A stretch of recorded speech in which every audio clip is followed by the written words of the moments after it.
We now continue our study of Genesis chapter 25 to 50. In this study, we will do a quick case study of three lives. Two of them are patriarchs, Isaac and Jacob. The third one is Joseph. Now, Isaac, we don't know much about him. Actually, very little is written about him, except that he was a miracle child. Abraham was like 100 years old, and Sarah was 90 years old when they were blessed with this miracle child. His name, Isaac, means laughter, because when God told them that they would have a kid, they laughed. This is like ridiculous. So we see Hebrew names are really largely descriptive names. Actually most cultures, for example the Chinese, our names actually are normal words, often adjectives like virtuous or beautiful, so names are usually descriptive, and Isaac simply means laughter. And so when we study the Bible, it's good to sometimes know the meaning of those names. For example, Abram. Before he was Abraham, he was Abram. And Abram simply means father. I guess it comes from the Hebrew word Abba, Papa, right? The Hebrews, if you go to Israel, I'm told you hear the kids calling their dad Abba, Abba. And so Abram simply means father. But when God made a covenant with him and said, "You will bless many people," he changed his name to Abraham. Abraham simply means father also. Abba is still there. Ham probably means many, father of many. Okay, so we see that, look at the names in the Bible. If you can, try to find out what those names are.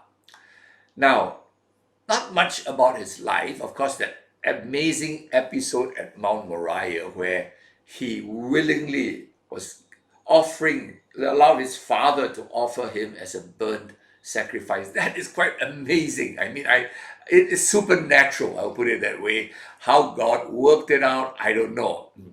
But it's definitely not some natural response of a boy seeing a knife about to stab him, not protesting.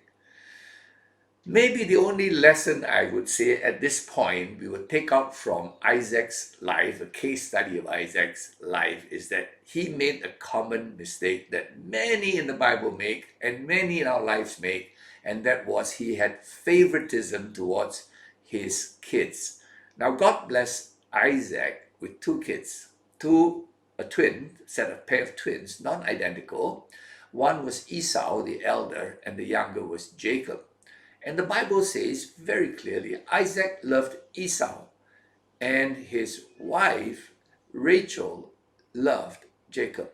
Now this is something so terrible we keep seeing over and over. Later we see Jacob makes the same mistake, and he loves Joseph, his son, more than his other 11 sons. And so much problem comes from that.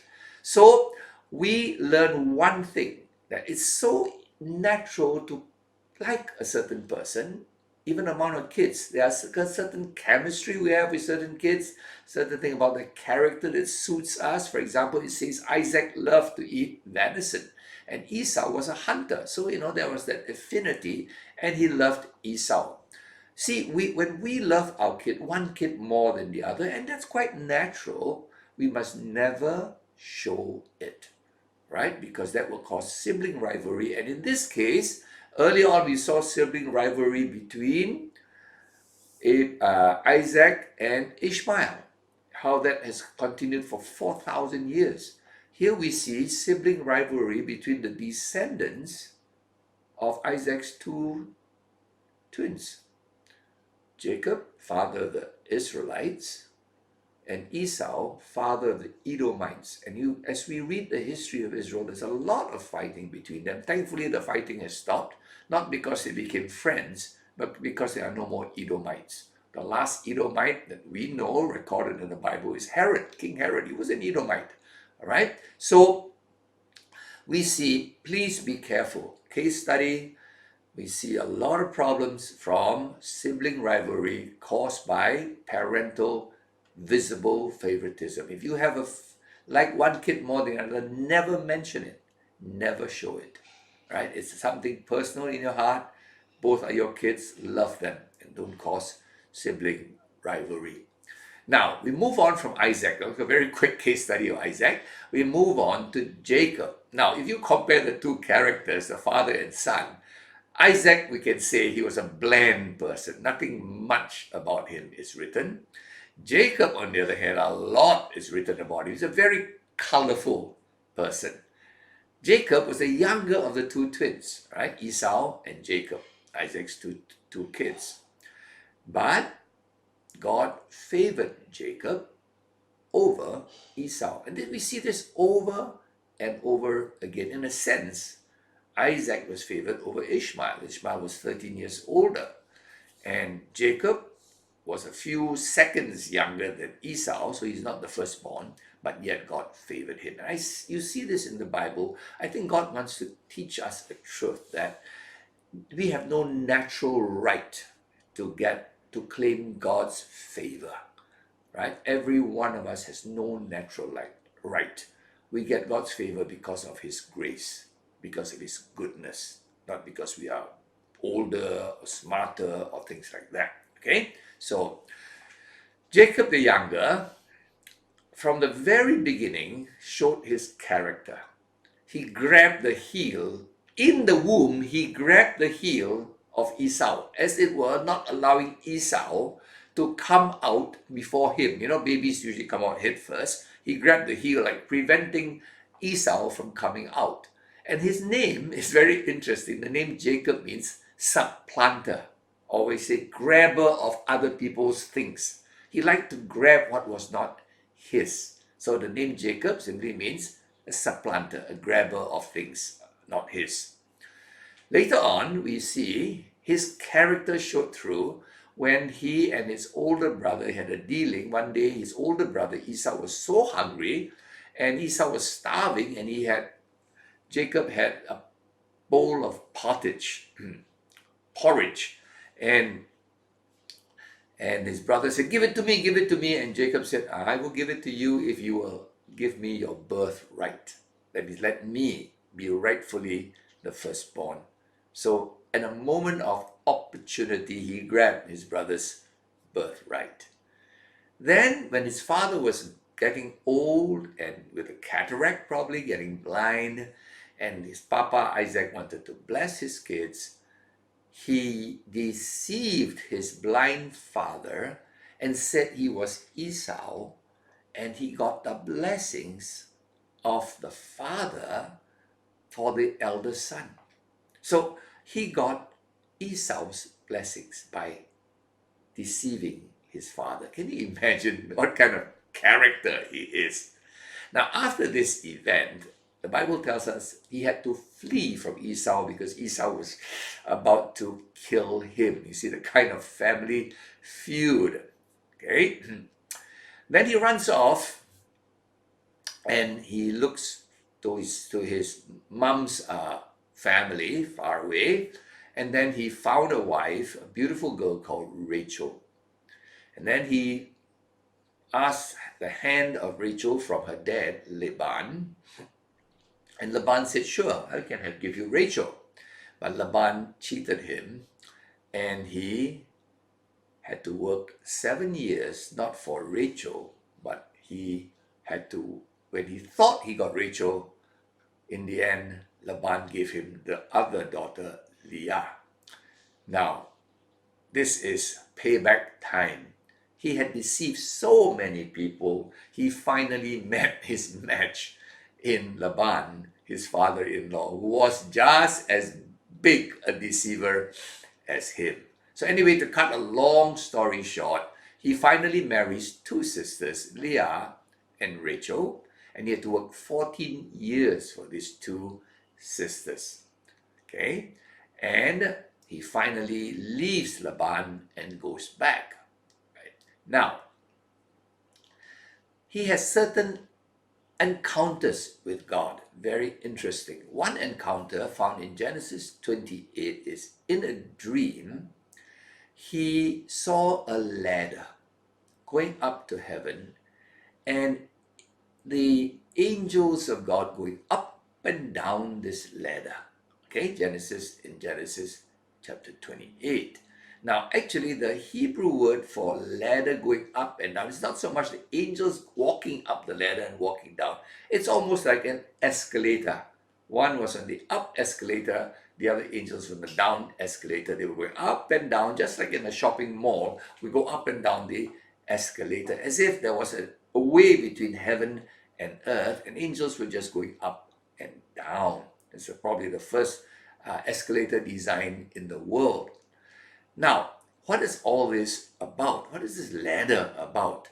In John chapter 1, verse 51, we see that Jesus said to Nathanael, in John chapter 1, verse 51, this is what Jesus said to Nathanael: "Hereafter you shall see heaven open and the angels of God ascending and descending on the Son of Man," not on the ladder. All right? So Jesus was referring to a story that all the Jews were familiar with. The Jews knew all these stories, right? They heard the Torah every year. They heard the Torah in the synagogue. It was read through. They knew these stories really well. And you know what Jesus said to Nathanael? You remember that story about Jacob's dream? Angels of God going up and down on this escalator to heaven? Let me tell you who this escalator is. The angels are going to go up on the Son of Man, me. So what is Jesus telling Nathanael? I am the way to heaven. Okay? The dream that Jacob had a long time ago, he didn't know who that ladder was. I'm telling you, I'm the ladder.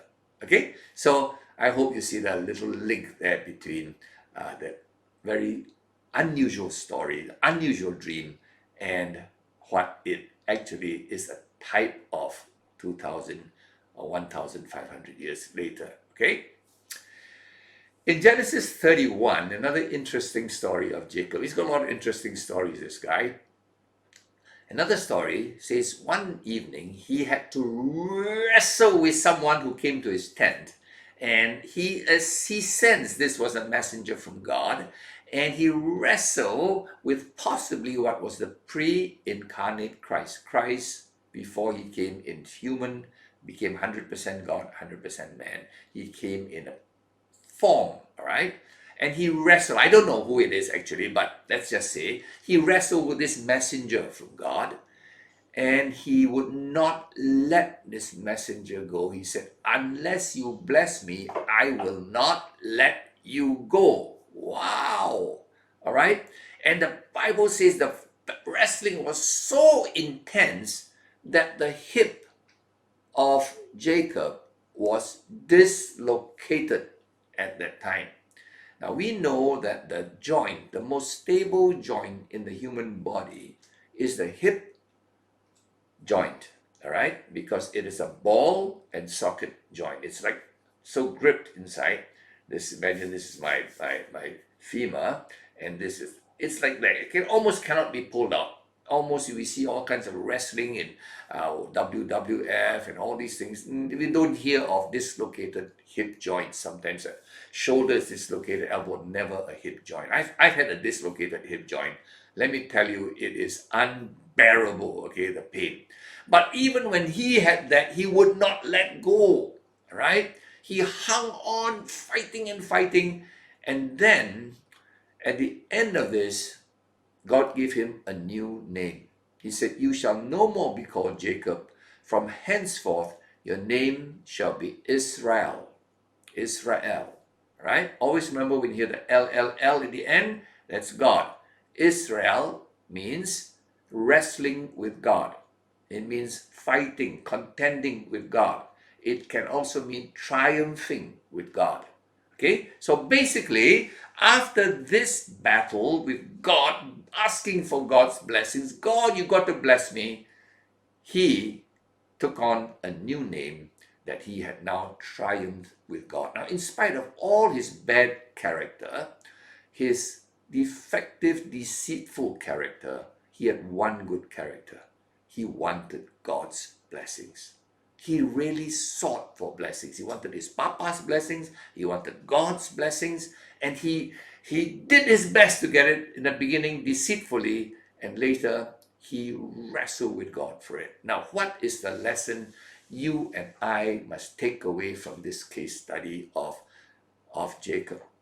I take away this lesson, right? Just like in Isaac's life, I take away a lesson. Always be careful to love all my kids, to show equality to all my kids, right? With Jacob's life, I learned this lesson. We must plead with God. We must beg God in prayer for his blessings. One thing I've discovered in prayer today is that prayers have become very scholarly. Almost you see pastors pray like they're doing poetry. Thou and thee and thine, and the sentence is perfect, the grammar is perfect. They want to sound so good in prayer, so nice in prayer. Now, wrestling is not nice. Wrestling is very messy. Wrestling is very, I don't know how you put it. There's no form. Sometimes even certain sports, there seems to be a certain form. Wrestling seems to me like, that is what prayer should be. It's like pleading with God for, and I'm afraid that is a lost, most prayer is almost like just talking to God, telling God, or informing God, and I'm afraid that we have lost the art, I would say, the spiritual skill of praying to God. Now, the term used in theology sometimes is agonize with God, agonizing prayer. What we have is organized prayer, and that is, people like to make their prayer look so nice, okay? So can I recommend you take away one lesson from Jacob's life? His very defective life, but he had one redeeming feature. He knew how to pray.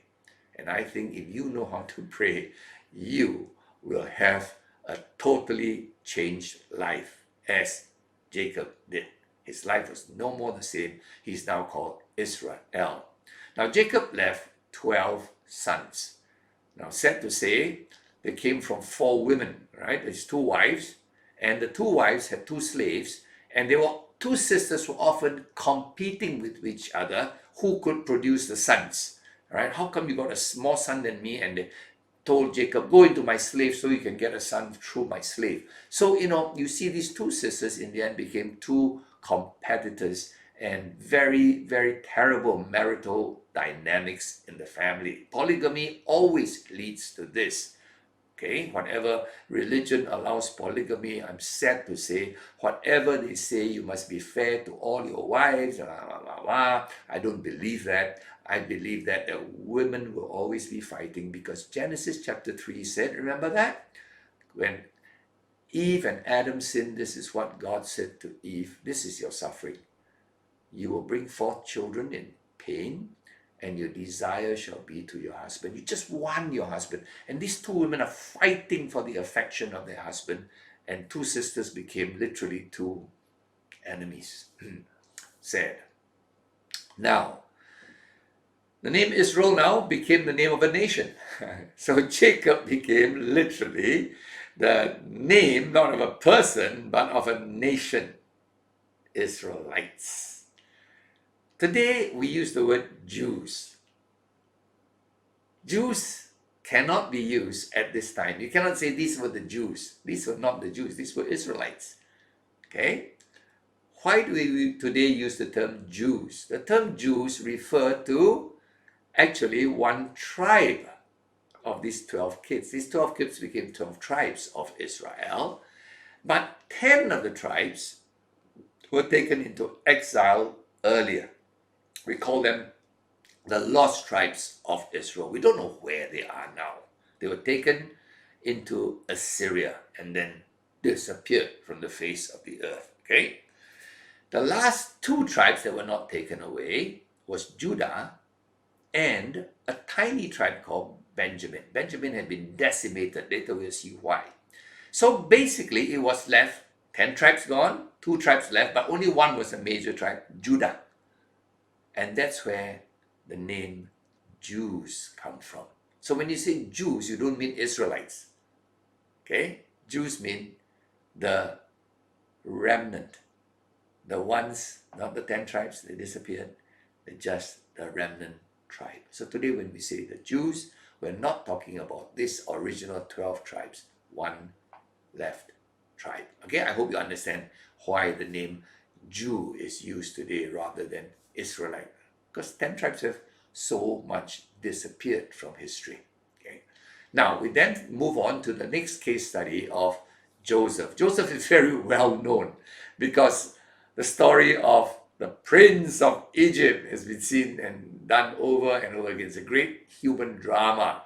How someone was sold to slavery, then became the prime minister of the greatest empire in the world at that time. Amazing story, all right? Now, why was Joseph sold to slavery? I mean, there are many reasons, but I can think of some. One is God wanted the Jews or the Israelites to experience slavery, horrible slavery. Agony, suffering, bondage, cannot escape for a long period of time, 300-400 years. Why? Because it is a type of us before we are saved. We couldn't get out of our sin. Hard as we tried, everything we tried to do, morals, moral education, religious education, we couldn't get out of the grip of sin in our lives. Our pride, our lust, our tendency to lie, all these things, selfishness, ego, so bound up in us, just like us. We are slave to these lusts and sins. Until, in the case of the Israelites, they were let out by Moses, freed from Egypt. And that's a picture of us led by Christ, freed from our past life of slavery to sin. That's probably one reason why Joseph was allowed to go to slavery. But there was another reason actually given in Genesis 15, verse 16. It was a time when God spoke to Abraham, and God said, I'm going to give you this land, this promised land, but not now. I will give it to you after many generations until the iniquity of the Amorites be full. The Amorites were the people living in that land. They were wicked people. They had some of the most horrible practices. Their religion was sex. They believed that if you have sex, that is fertility, that increases your crops and makes you richer. So basically, their religion was based on temple prostitutes, male and female. Can you imagine? Religion is a time you go to the temple to have sex. Wow, you thought a brothel was bad. The temple is a brothel. And of course, another horrible thing about them was their gods they had to worship with human sacrifice, often their own babies. Now, this kind of evil that they had in the land, the promised land at the time, God said the iniquity of the Amorites. But that had not reached its fullness. In other words, God said, I want to destroy these people, but I can't destroy them now. It's not fair. There is wickedness, but it has to reach a certain state until my patience runs out. Then I will deal with them. In other words, all right, God just didn't tell the Israelites, just go and take the land, just kill them, it's okay. You know, many times when we read the Old Testament, you and I are a bit troubled. I was troubled for a long time. Why do God allow one race, his people, Israelites, to destroy another race? Isn't this called ethnic cleansing? Isn't this what we don't like to see nowadays? When one stronger tribe destroys and cleanses, like the Rohingya and so on, another helpless tribe. No, but this was not the case. This is not ethnic cleansing. This is evil cleansing.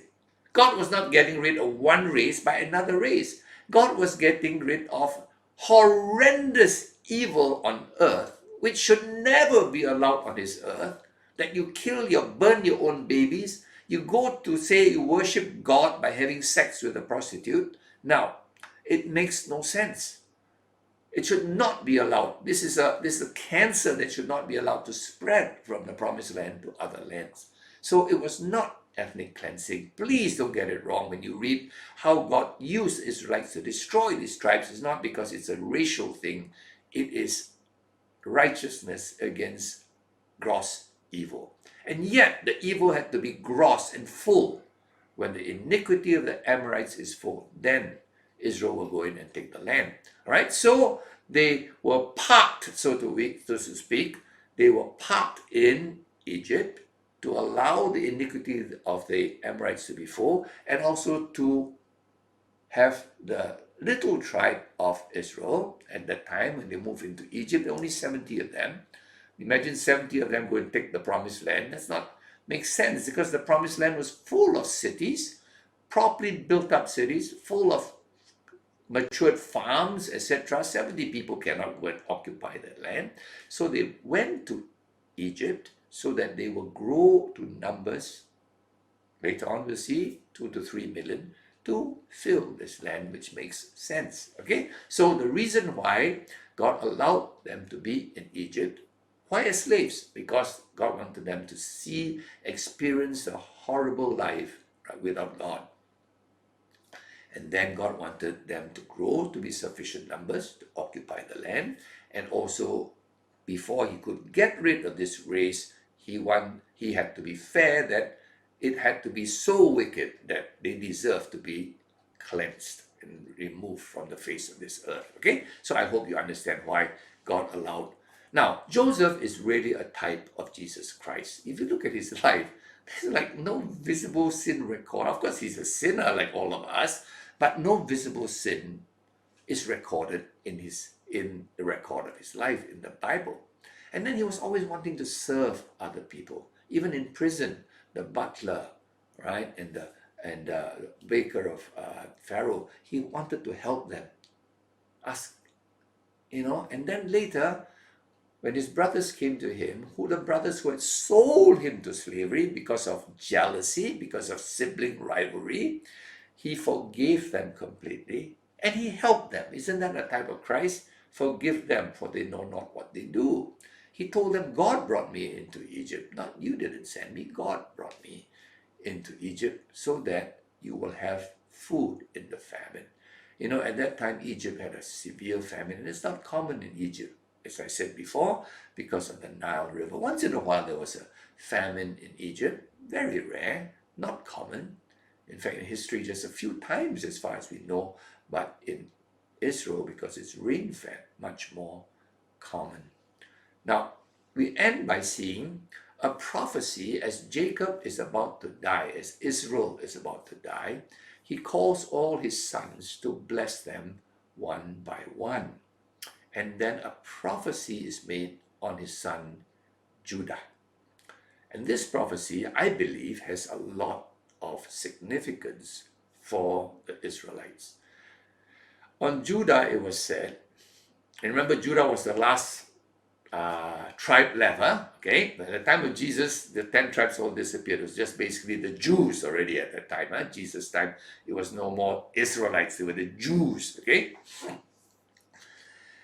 The prophecy in Genesis 49 in verse 10, this scepter shall not depart from Judah until Shiloh come. Now, of course, when you read it like that, it doesn't make any sense. But, for the Jews, they looked at this prophecy. Scepter, this scepter speaks of rule. The rule shall not depart from Judah.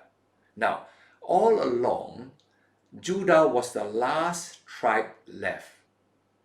They were like the tribe that was looked up to, right? They were the only tribe to look up to, Judah, okay? People like King David came from Judah. The line, the kings all came from Judah. And now that's the only tribe left anyway.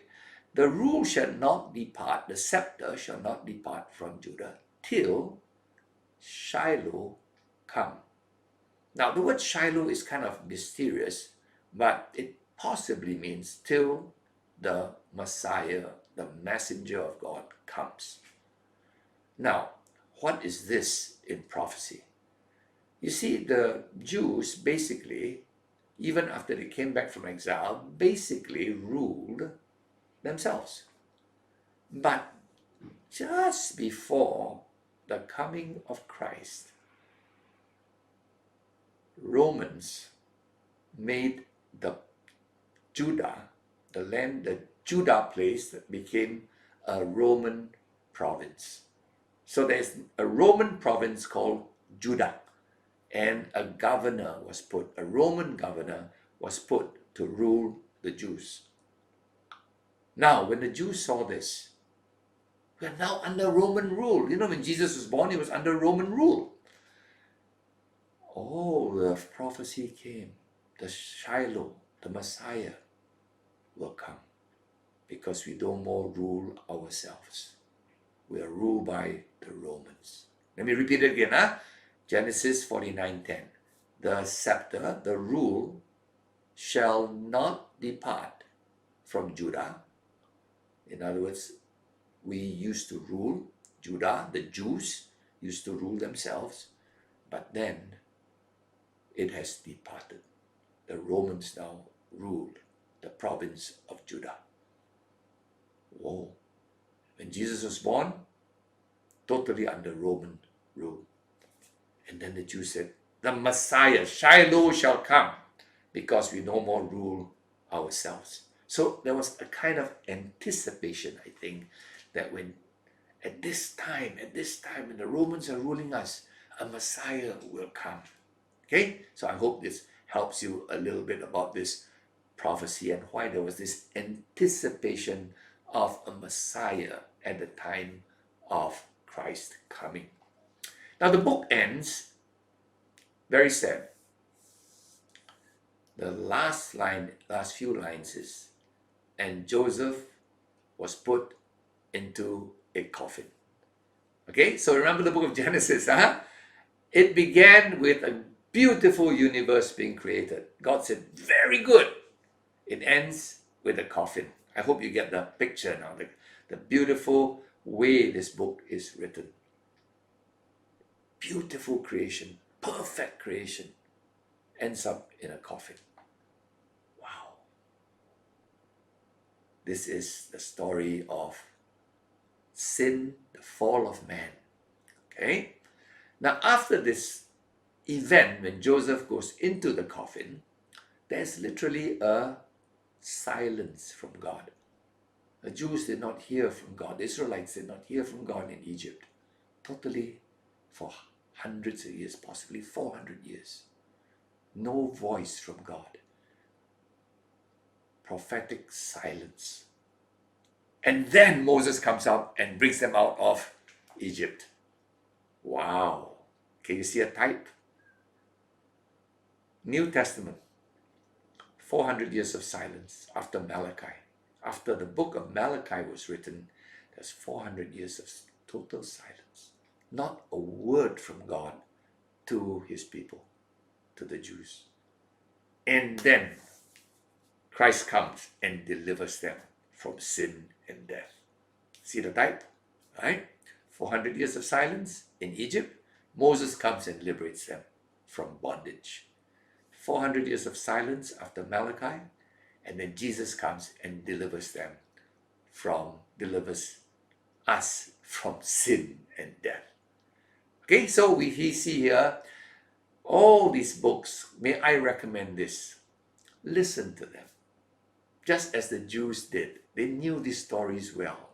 So anytime they could think through the case study, because they knew these stories, they had heard it umpteen times. May you also have your audio Bibles on as you drive. Listen to these stories. Listen to it. Make these stories, these case studies a part of your life, right? And then at any time you can recall it and learn lessons from it. So I hope this has been a good study of Genesis. We've taken a long time to do Genesis because there are a lot of truths in it, a lot of foundational truths, and then we speed up our study. So may God bless you as you listen. If you would like to read and you can read very fast, go ahead and read, okay? But for most of us who are not speed readers, can I suggest listen? Because when you read, you tend to stop, you tend to underline, you tend to go into the thing deep, when we should have these things first as stories that are so in our head and we can dive deep in at any time because the case study is already in our head. You know, any moment you can dive in when you have the material walking around with the case studies all in your head because you listen to them many, many times. God bless you.